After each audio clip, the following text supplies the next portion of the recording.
सबके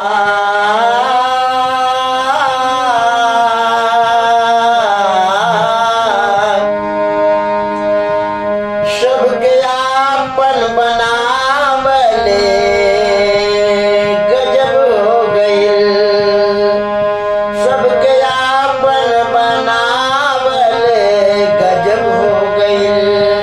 सबके आपन बनावल गजब हो गइल। ऐसे जिंदगी जो गावल गजब हो गइल। ऐसे जिंदगी जो गावल गजब हो गइल। सबके आपन बनावल गजब हो गइल। सबके आपन बनावल गजब हो गइल।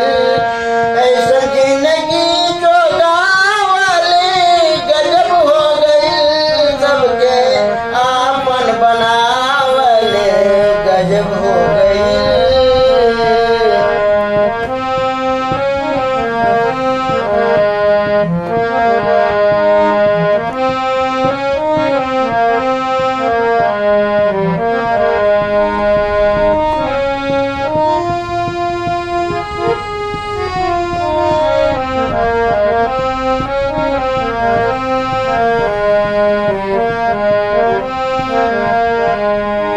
जेकरा करनी और कथनी में अंतर रहल।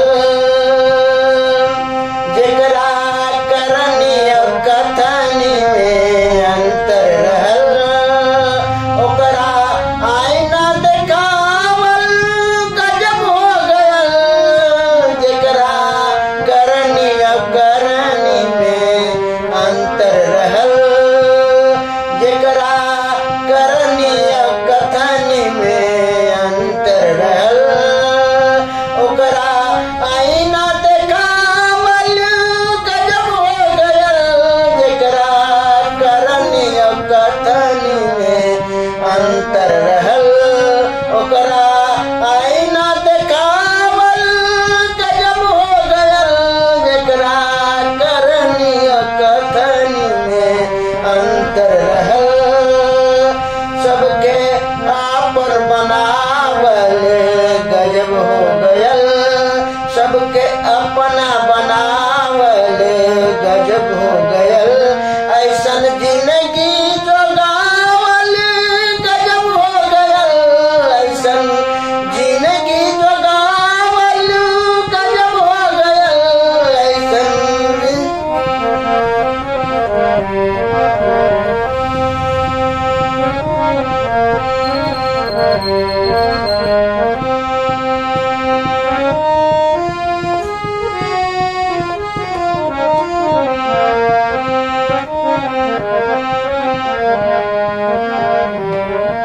ऐसन भगति के पूजली भगत भाव से। ऐसन भगत के पूजली भगत भाव से।